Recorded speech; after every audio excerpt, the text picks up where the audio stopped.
Hello friends, welcome to JS analysis centre. तो daily current affair के सत्र में आज हम डिस्कस करेंगे 19 मार्च का करंट अफेयर। करंट अफेयर के साथ साथ जितने भी इंपॉर्टेंट एक्स्ट्रा फैक्ट होंगे सारे को डिस्कस करेंगे। साथ ही इसका पीडीएफ इस वीडियो के डिस्क्रिप्शन से आप डाउनलोड कर सकते हैं। तो चलिए स्टार्ट करते हैं। पहला क्वेश्चन है, वैश्विक रेटिंग एजेंसी मूडीज ने मौजूदा वित्त वर्ष 2022-23 के लिए भारत की वृद्धि दर के अनुमान को 9.5% से घटाकर कितना कर दिया है? 9.1%। ऑप्शन सी राइट आंसर है। ठीक है, तो मूडीज ने अनुमान लगाया है कि चालू वित्त वर्ष 2022-23 में भारत की जीडीपी ग्रोथ रेट रहेगी 9.1%। मूडीज जो है ये अमेरिका की एक फाइनेंशियल सर्विसेज कंपनी है। मूडीज की स्थापना की गई थी 1909 ईस्वी में। मुख्यालय न्यूयॉर्क सिटी में है। इसके संस्थापक थे जॉन मूडी। वर्तमान में चेयरमैन है राइस विटार्ड। मूडीज के सीईओ हैं रॉब फाउबर। नेक्स्ट, संयुक्त राष्ट्र महासभा ने प्रत्येक वर्ष किस दिन international day to combat Islamophobia यानी इस्लाम के प्रति डर के खिलाफ लड़ाई का अंतर्राष्ट्रीय दिवस मनाने के प्रस्ताव को पारित कर दिया है? तो हाल ही में यूनाइटेड नेशन जनरल असेंबली ने प्रत्येक वर्ष 15 मार्च को international day to combat Islamophobia मनाने के प्रस्ताव को पारित कर दिया है। ये प्रस्ताव भेजा था यूएनजीए के पास पाकिस्तान ने, जिसे यूएनजीए ने एक्सेप्ट कर लिया है। तो हर साल 15 मार्च को international day to combat Islamophobia मनाया जाएगा।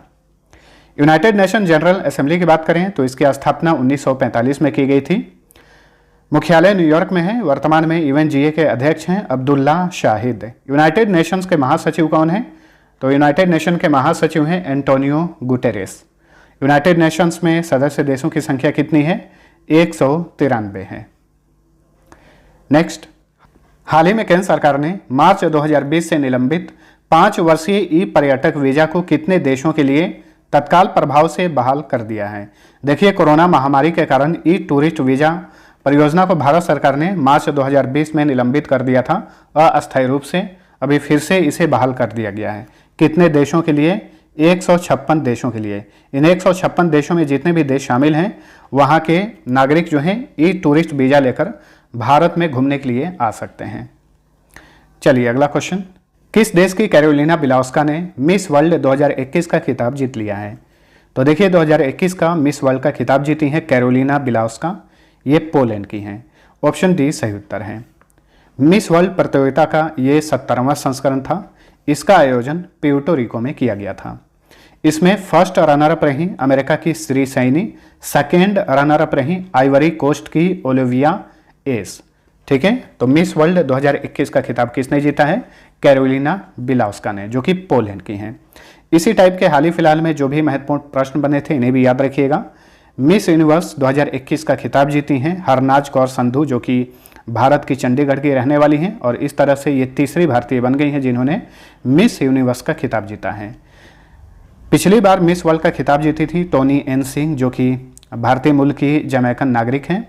2021 मिस ट्रांस ग्लोबल यूनिवर्स का खिताब जीतने वाली प्रथम भारतीय बनी श्रुति सितारा, केरल से बिलोंग करती हैं। मिस इंटरनेशनल वर्ल्ड 2021 की प्रथम भारतीय विजेता बनी डॉक्टर अक्षता प्रभु, ये महाराष्ट्र से बिलोंग करती हैं। मिस अर्थ इंडिया 2021 की विजेता हैं रश्मि माधुरी, ये कर्नाटक से बिलोंग करती हैं। मिस इंडिया 2020 का खिताब जीती थी मानसा वाराणसी, जो कि तेलंगाना की हैं।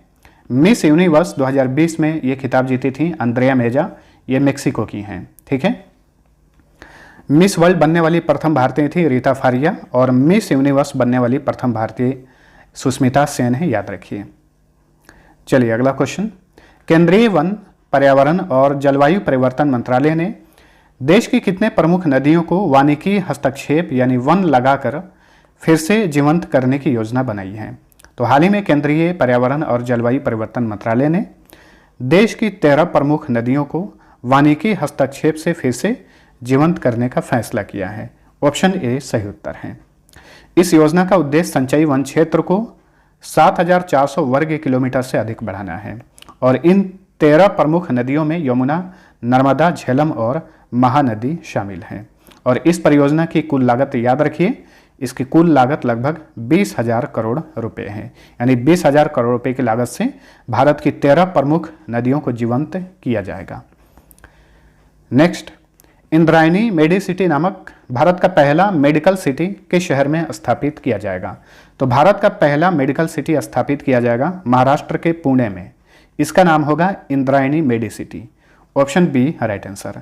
पुणे में ही सीरम इंस्टीट्यूट ऑफ इंडिया का मुख्यालय है और सीरम इंस्टीट्यूट ऑफ इंडिया ये विश्व की सबसे बड़ी वैक्सीन निर्माता कंपनी है। कंप्यूटर निर्माता कंपनी CDEC का भी मुख्यालय पुणे में है। ठीक है, तो इंद्रायणी मेडिसिटी जो है इसमें अस्पताल, चिकित्सा अनुसंधान केंद्र, फार्मास्यूटिकल निर्माण, वेलनेस और फिजियोथेरेपी के केंद्र होंगे और ये देश का पहला ऐसा शहर होगा जहां सभी उपचार एक ही स्थान पर उपलब्ध होंगे। नेक्स्ट, विश्व बैंक ने किस राज्य में गरीब और कमजोर समूहों को सामाजिक सुरक्षा सेवाओं तक पहुंच में मदद के लिए $125 मिलियन ऋण की मंजूरी दी है? तो हाल ही में वर्ल्ड बैंक ने पश्चिम बंगाल के लिए $125 मिलियन ऋण की मंजूरी दी है। वर्ल्ड बैंक की बात करें, इसको शुरुआत में international bank for reconstruction and development के नाम से जाना जाता था और विश्व बैंक की स्थापना 1944 में संयुक्त राष्ट्र के ब्रेटन वुड्स सम्मेलन में की गई थी। मुख्यालय वाशिंगटन डीसी में है। वाशिंगटन डीसी में ही अमेरिकी अंतरिक्ष एजेंसी नासा और इंटरनेशनल मॉनेटरी फंड का मुख्यालय है। विश्व बैंक के वर्तमान में अध्यक्ष हैं डेविड मलपास। प्रबंध निदेशक और चीफ फाइनेंस ऑफिसर हैं अंशुला कांत जो कि भारत की हैं। विश्व बैंक की मुख्य अर्थशास्त्री हैं कार्मेन रिनहार्ट। चलिए अगला क्वेश्चन, निम्न में से किस देश की कंपनी टेक एंटरप्रेन्योर ने इंस्टाग्राम बैन होने के बाद रॉसग्राम ऐप विकसित किया है? रूस ने, ये रूस की कंपनी है टेक एंटरप्रेन्योर, इसने इंस्टाग्राम के स्थान पर रॉसग्राम विकसित किया है। Option D right answer. अब सभी को पता होगा कि रूस में ट्विटर, फेसबुक, इंस्टाग्राम ये सारा का सारा बैन हो चुका है, तो इसीलिए यहाँ पे रॉसग्राम ऐप जो है लॉन्च किया गया है। रूस की बात करें तो रूस के एशिया वाले भाग को साइबेरिया कहा जाता है। क्षेत्रफल के हिसाब से ये विश्व का सबसे बड़ा देश है और ये एकमात्र ऐसा देश है जो कि यूरोप और एशिया दोनों देशों में ये कंट्री फैला हुआ है। रूस में स्थित है बैकाल झील जो कि दुनिया की सबसे गहरी झील है। रूस और ईरान की सीमा पर स्थित है कैस्पियन सागर झील, ये विश्व की सबसे बड़ी खारे पानी की झील है। रूस की प्रमुख नदियों में डॉन, वोल्गा, अमूर, येनेसी, लीना और ओब शामिल हैं। इसमें वोल्गा नदी जो है रूस के यूरोपीय वाले भाग में बहती है और ये यूरोप की सबसे लंबी नदी है। विश्व की सबसे लंबी नदी है नील नदी। एशिया की सबसे लंबी नदी है यांगत्जे नदी जो कि चीन में बहती है। वहीं यूरोप की सबसे लंबी नदी है वोल्गा नदी। भारत की सबसे लंबी नदी है गंगा नदी। ठीक है, दुनिया का सबसे लंबा रेल मार्ग ट्रांस साइबेरियन रेल मार्ग है जो कि रूस में है। रूस के प्रमुख शहरों में मॉस्को जो कि रूस की कैपिटल है, ये मोस्कवा नदी के किनारे है। स्टालिनग्राड वोल्गा नदी के किनारे और लेनिनग्राड नेवा नदी के किनारे हैं। रूस की राजधानी मॉस्को है। यहाँ के राष्ट्रपति हैं व्लादिमीर पुतिन। यहाँ की संसद का नाम है ड्यूमा और करेंसी है रशियन रूबल। चलिए अगला क्वेश्चन है, हाल ही में किस भारतवंशी को यूके चिल्ड्रन बुक अवार्ड में योटो कार्नेगी मेडल से सम्मानित किया गया? यूके चिल्ड्रन बुक अवार्ड में योटो कार्नेगी मेडल से सम्मानित किया गया मंजीत मान को। ऑप्शन ए सही उत्तर है। बच्चों पर आधारित इनकी पुस्तक द क्रॉसिंग के लिए इन्हें यह पुरस्कार दिया गया। ध्यान रखिएगा, द क्रॉसिंग के लिए हाल ही में मंजीत मान ने 2022 कोस्टा चिल्ड्रन बुक अवार्ड जीता था। हाल ही में जारी एक रिपोर्ट के अनुसार सूचीबद्ध कंपनियों के बोर्ड में सबसे अधिक महिलाओं के मामले में कौन सा देश दक्षिण एशिया में शीर्ष पर है? तो सूचीबद्ध कंपनियों के बोर्ड में सबसे अधिक महिलाओं के मामले में दक्षिण एशिया में पहले स्थान पे बांग्लादेश है। ऑप्शन बी सही उत्तर है। अब बांग्लादेश का मैप देखिए। बांग्लादेश भारत का पड़ोसी देश है, इसलिए इसका मैप याद रखिए। बांग्लादेश से भारत के 5 राज्य अपनी सीमा साझा करते हैं। ये राज्य हैं मिजोरम, त्रिपुरा, असम, मेघालय और पश्चिम बंगाल। क्वेश्चन पूछा जाता है भारत का एकमात्र राज्य कौन सा है जो बांग्लादेश से तीनों ओर से घिरा हुआ है? तो ये है त्रिपुरा। और याद रखिएगा, भारत अपनी सबसे लंबी अंतर्राष्ट्रीय सीमा रेखा किससे शेयर करता है? बांग्लादेश से। गंगा नदी को बांग्लादेश में पद्मा और ब्रह्मपुत्र नदी को बांग्लादेश में जमुना के नाम से जाना जाता है। बांग्लादेश की कैपिटल है ढाका। यहाँ के राष्ट्रपति हैं अब्दुल हामिद। प्रधानमंत्री हैं शेख हसीना। संसद का नाम है जातीय संसद। करेंसी है टाका। यहाँ का राष्ट्रीय खेल है कबड्डी। देखिए, ढाका जो बांग्लादेश की कैपिटल है, यहाँ पे 2 प्रमुख संस्थान का मुख्यालय है, साउथ एशियन फुटबॉल फेडरेशन यानी सैफ और बिम्स्टेक यानी bay of Bengal initiative for multi sectoral technical and economic cooperation, इन दोनों संस्थाओं का मुख्यालय ढाका में है।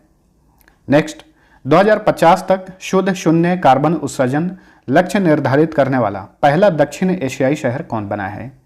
तो 2050 तक शुद्ध शून्य कार्बन उत्सर्जन लक्ष्य निर्धारित करने वाला पहला दक्षिण एशियाई शहर बन गया है मुंबई, जो कि भारत की वाणिज्यिक कैपिटल है और महाराष्ट्र की कैपिटल है। Option C right answer. यह भी ध्यान में रखिएगा कि भारत ने किस वर्ष तक शुद्ध शून्य कार्बन उत्सर्जन का लक्ष्य निर्धारित किया है? 2070 तक। पहले यह 2050 था, लेकिन बाद में भारत सरकार ने जो इसे बढ़ाकर 2070 लक्ष्य निर्धारित किया। मुंबई की बात करें तो मुंबई में हाल ही में भारत की पहली वाटर टैक्सी शुरू की गई है। मुंबई के बहुत सारे उपनाम हैं, जैसे 7 टापुओं का नगर, भारत का प्रवेश द्वार, भारत का हॉलीवुड और सूती वस्त्रों की राजधानी मुंबई को कहा जाता है। नेक्स्ट, निम्न में से किस बैंक ने हाल ही में 2021 का एशियाई बैंक ऑफ द ईयर पुरस्कार जीता है? तो 2021 Asian bank of the year पुरस्कार जीता है भारत का प्राइवेट सेक्टर का bank axis bank. Option D सही उत्तर है। एक्सिस बैंक की स्थापना की गई थी 3 दिसंबर 1993 को। मुख्यालय मुंबई में है। वर्तमान में इसके चेयरमैन हैं राकेश मखीजा। प्रबंध निदेशक और मुख्य कार्यकारी अधिकारी हैं अमिताभ चौधरी। एक्सिस बैंक का टैगलाइन है बढ़ती का नाम जिंदगी। तो फ्रेंड्स, ये था हमारा आज का करंट अफेयर। वीडियो पसंद आए तो लाइक और शेयर जरूर करना। अब डेली की तरफ फटाफट पिछले क्लास का क्विक रिवीजन कर लीजिए। जल प्रबंधन के उद्देश्य से भारत का पहला डिजिटल वाटर बैंक एक्वेरियम कहाँ लॉन्च किया गया है? बेंगलुरु में। दूसरा क्वेश्चन है, चीन में भारत के नए राजदूत कौन बने हैं? Pradeep Kumar Rawat. Next, one day cricket में 250 विकेट लेने वाली विश्व की प्रथम महिला क्रिकेटर कौन बन गई हैं? झूलन गोस्वामी। रेजर रेमन के नाम से प्रसिद्ध किस रेसलर का हाल ही में निधन हो गया? स्कॉट हॉल, जो कि अमेरिका के थे। किस राज्य ने इलेक्ट्रिक ऑटो की खरीद और पंजीकरण के लिए माई ईवी पोर्टल लॉन्च किया है? दिल्ली की सरकार ने। भारत का सबसे कम मातृ मृत्यु अनुपात वाला राज्य कौन बना है? केरल। भारत का पहला विश्व शांति केंद्र कहाँ स्थापित किया गया है? हरियाणा के गुरुग्राम में। भारत सरकार ने किस देश को भोजन और दवाओं के आयात में सहायता के लिए $1 बिलियन ऋण प्रदान किया है? श्रीलंका को। निम्न में से किस कंपनी ने सूक्ष्म लघु और मध्यम उद्यमों के लिए सुफिन नामक ई-कॉमर्स प्लेटफॉर्म लॉन्च किया है? लार्सन एंड टुब्रो ने। हाल ही में किस देश के पूर्व राष्ट्रपति रूपिया बांदा का निधन हो गया? ये जाम्बिया के पूर्व राष्ट्रपति थे। अब लास्ट क्वेश्चन का आंसर जानिए। पहला क्वेश्चन था, पूर्वी और पूर्वोत्तर भारत का पहला मोटर रेसिंग ट्रैक कहाँ स्थापित किया जाएगा? मिजोरम की कैपिटल आइजोल में। दूसरा क्वेश्चन था, निम्न में से किसे table tennis federation of India के प्रशासकों की समिति का अध्यक्ष नियुक्त किया गया है? इसका सही उत्तर था ऑप्शन डी गीता मित्तल को। तो मैक्सिमम लोगों ने आंसर सही दिया था। अब चलिए, आज का पहला क्वेश्चन है, प्रत्येक वर्ष शून्य भेदभाव दिवस कब मनाया जाता है? दूसरा क्वेश्चन है, LIC म्यूचुअल फंड के नए प्रबंध निदेशक और CEO कौन नियुक्त हुए हैं? तो दोनों क्वेश्चन का आंसर नीचे कमेंट करके बताइए। मिलते हैं अगले वीडियो में, तब तक के लिए टेक केयर।